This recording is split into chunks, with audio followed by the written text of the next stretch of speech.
안녕하세요. 지극히 평범한 시민 지평씨입니다.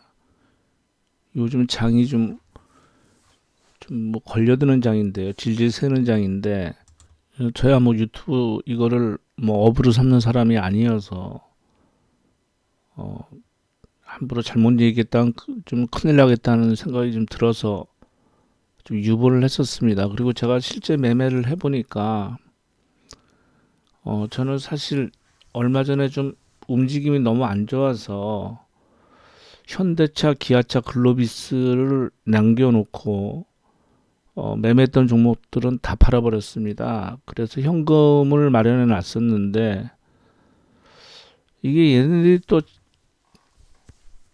움직임이 또 그래서 따라 들어갔다가 지금 다시 또 걸리는 상황이 됐는데 아마 일반적으로 다 비슷한 상황이 아닐까 싶습니다.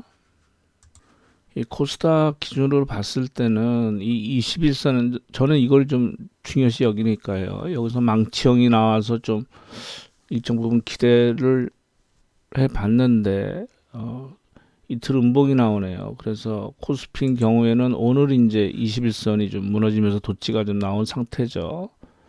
그래서 미국도 비슷한 상황이어서 지금 미국은 다우는 지금 뭐 모양이 뭐 나쁘지 않은데 아직은 나스닥이 이제 21선 무너지면서 이제 매도 사인이 떨어졌는데 이게 작년 9월인가 이후로 처음 나왔을 겁니다. 그렇죠? 아니구나, 이때구나. 작년 11월 요때 정도 되겠네요. 11월 초 이때 이후로 21선을 타고 계속 버텼었잖아요. 그래서 여기서 잠깐 똑같은 모양이죠. 그랬다가 바로 반등이 나와서 다시 상승 기조로 들어갔는데 상승을 했는데 요번에는 좀 힘이 좀 버거운 거 아닌가 지금 움직임이 미국도 그런 생각이 듭니다. 그 미국도 뭐 공매도 게임스탑부터 해서 투기장화 같은 상황이 돼버렸단 말이죠. 그래서 지금 비트코인도 급등을 했다가 지금 한 15% 빠져서 원으로 한 사람이 지금 5,300원, 5,350만 원 정도 하는데 하루 만에 그냥 급락을 해버린 거죠 이게. 2월 달에 수익이 났던 게 지금 다시 이제 다 원위치가 됐는데 오늘도 선물 기준으로 봤을 때 말이죠. 거의 7포인트가 빠졌거든요 선물로. 그랬다 이게 지금 반등을 시켜놓은 겁니다. 그나마 이게 지금 하이닉스 플러스 만들어 놓고 뭐 현대차, 그 다음에 뭐 현대제철, 모비스, 미포조선, 조선주 하고 그 다음에 이건 뭐야 그 케미칼 뭐 이런 화학주들 몇 개 해서 지금 이렇게 좀 반등을 시켜 나왔는데 이게 이어질까는 글쎄 좀 빨리 좀 이어져서 그랬으면 좋겠습니다만은 바램은 그게 좀 쉽지 않을 것 같은 생각이 들어서 코스피 지수상으로는 최고점 장중 최고점 대비해서 6%밖에 안 빠졌는데 주도주들이 한 10% 정도에서 15% 정도 빠졌단 말입니다. 지금 또 다시 담보 부족기자들이 나오기 시작하거든요. 그럼 이때 뭐 쿠팡 관련주다, 뭐 보험주다, 뭐 이렇게 돌아가면서 이렇게 좀 해서 그쪽으로 이제 지수가 좀 상승을 시켜놨는데 제가 그 종목 선정할 때 보통 먼저 말씀드렸을 때 저는 증시를 볼 때 그 수급과 패션으로 해서 따라가거나 그럼 만약 그렇지 않을 경우에 그걸 못 따라갈 경우에는 낙폭이 커서 더 이상 빠지지 않을 종목들 그러니까 손실은 나도 조금 보고 수익은 그보다 좀 더 벌 매매를 할 때 있잖아요. 그럼 저는 이렇게 매매를 하거든요.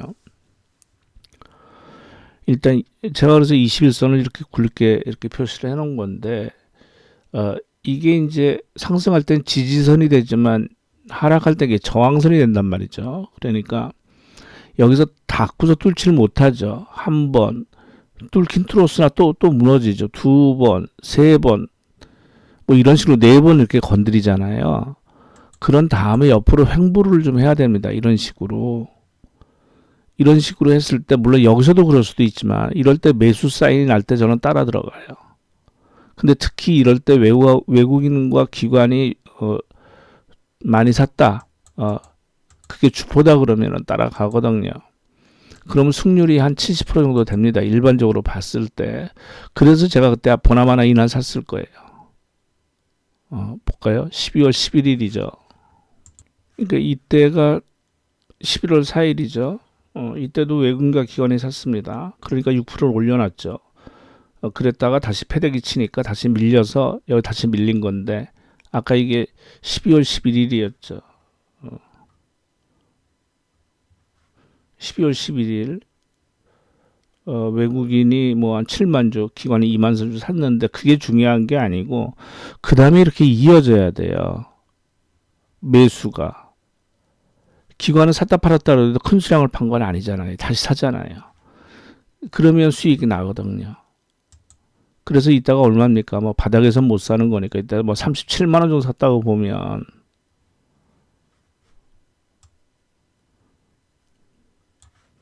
47만 원까지 올랐잖아요. 물론 이건 다 먹을 수는 없더라도 근데 이게 안 맞는 걸 보여드릴게요 지금.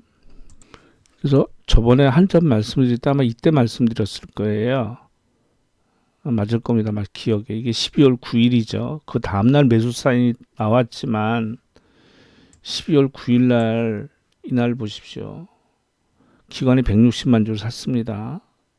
그 다음날 외국인이 250만 주, 기관이 290만 주 샀죠. 절대 개인이 사가지고 이렇게 한전을 10% 8% 올릴 수가 없어요. 이건 분명히 외국인하고 기관이 산 거죠.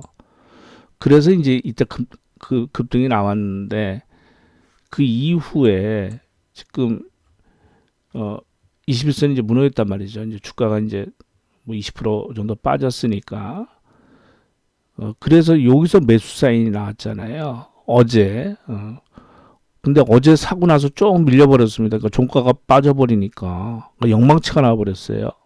유성형이라고 그러죠. 이제 하락하는 사인이 떨어져서 지금 여기 버티고 있는데 작년에 급등을 했던 이 진단키트 시젠과 지금 그 치료제 셀트리온도 지금 빠지기 시작하던데 이때 이제 21선 무너졌다 다시 반납 또 밀렸잖아요. 그랬을 때 이게 이제 저항선이 된단 말이죠. 잠깐 뚫어다 또 밀리고 또 밀리고 또 밀렸는데 여기서 기었잖아요.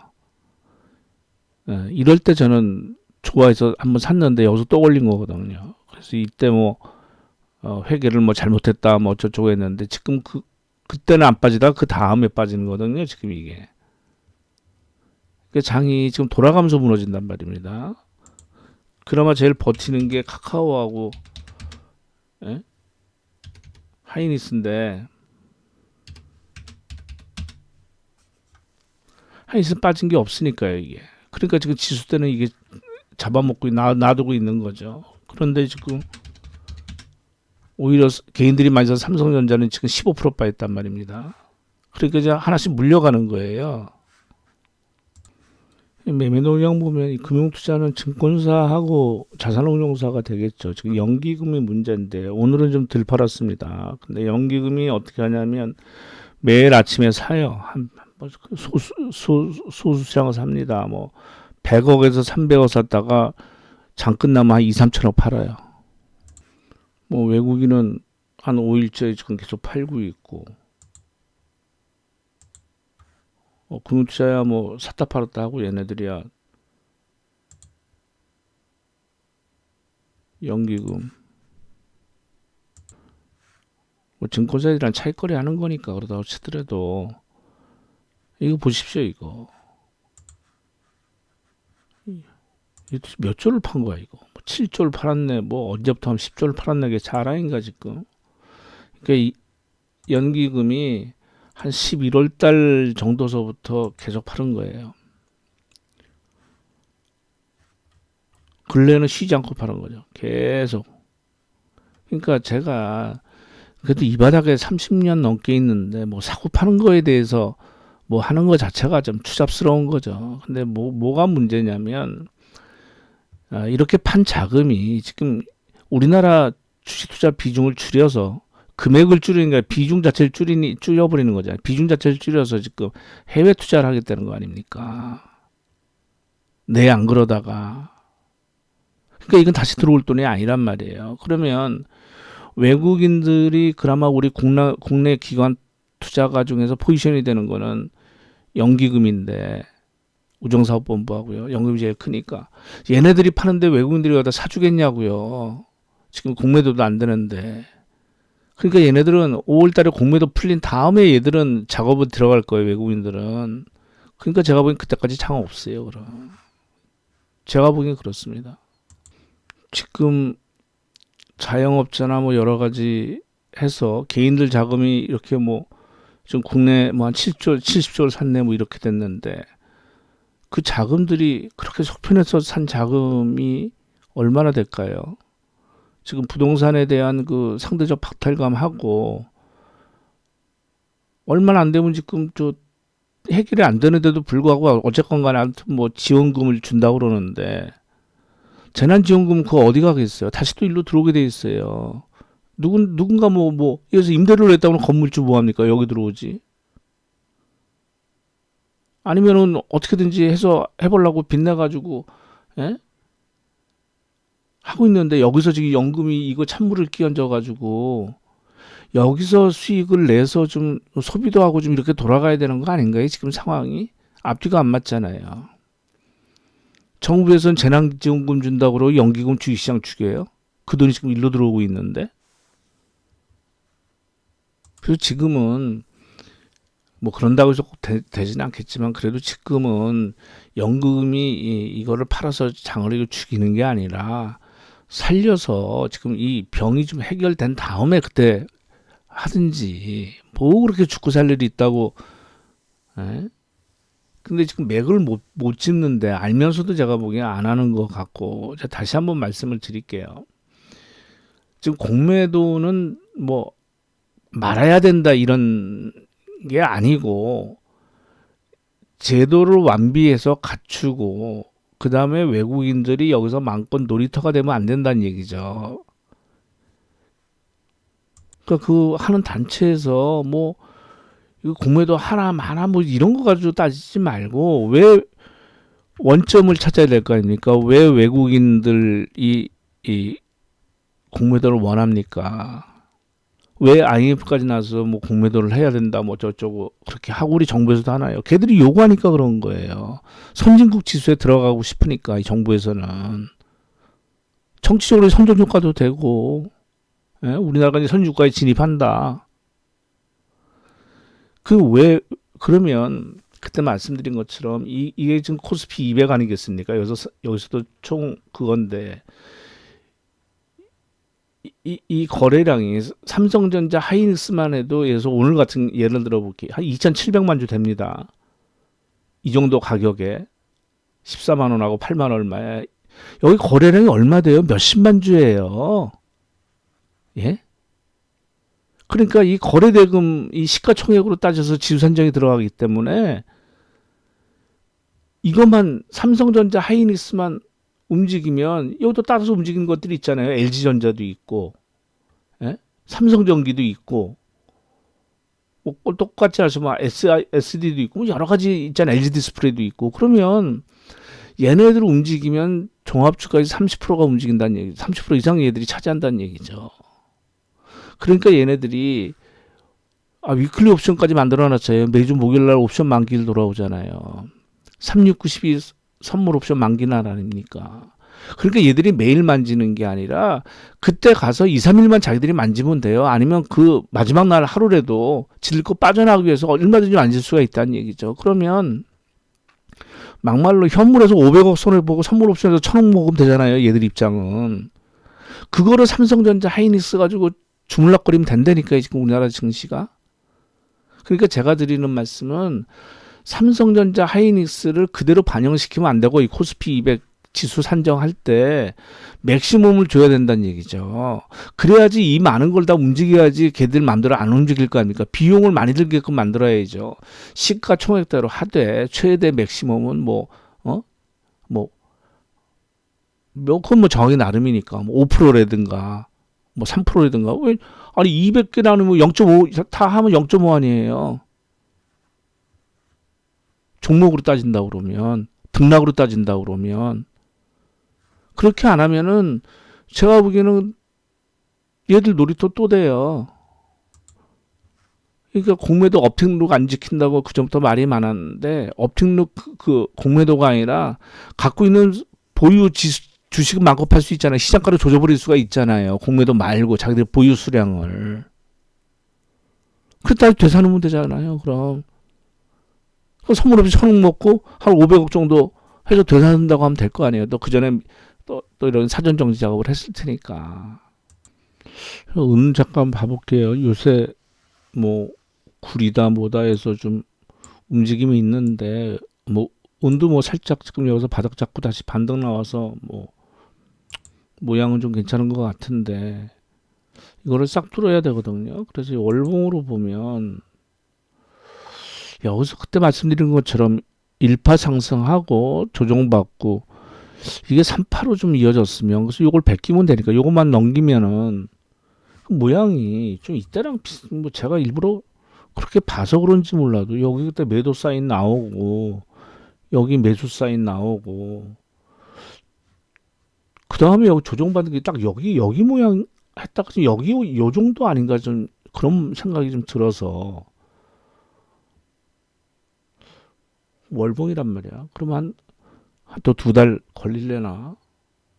그래서 이런 모양이 좀 나오기를 좀 희망해 봅니다.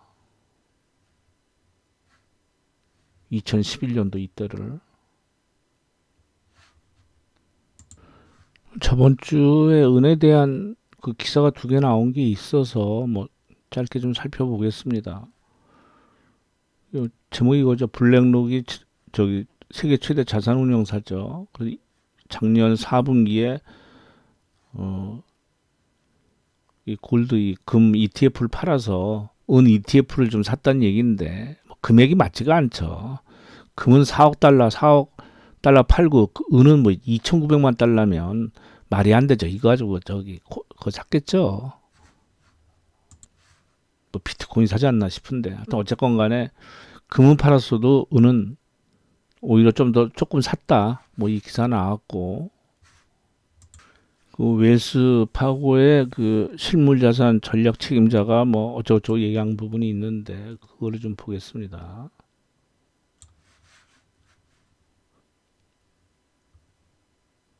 은이 공급 감소와 수요 증가가 있을 것이다. 그리고 여기 큰 제목이 이거죠. 슈퍼사이클의 상징이 될 수 있다, 은이. 그 이후로 이제 뭐 여러 가지 얘기 뭐 했는데 지난 5년 동안 광산 공급이 지속적으로 감소함에 따라 은이 새로운 그 투자식을 맞았다고 얘기를 했고 투자자들이 고수익을 노린다는 얘기죠. 그래서 은 가격 안정을 위해서 백금 가격이 올랐죠. 모두 기금속 부분에서 강력한 수요의 신호다. 투자자들은 금에 초점을 맞추는 대신 다른 금속의 가치를 찾고 있다. 그러니까 급등할 만한 걸 찾고 있는 거죠. 금은 워낙 이제 그 달러 가치를 훼손시키니까 그 견제를 하니까 그렇고 뭐 은도 좀 그렇긴 합니다만 워낙 이제 단가가 이러니까 좀 녹록지 않을 수가 있다는 얘기죠. 왜냐 한쪽으로 누르면 한쪽으로 가니까 지금 비트코인 놔둔 이유가 그거 건드렸다가 금하고 쪽으로 이쪽으로 올까봐 그런 거 아니겠습니까? 여러 가지 또 맞물린 부분도 있지만 그래서 좀 이번에 좀 다른 모습을 보여줬으면 하는 바람입니다. 예, 감사합니다.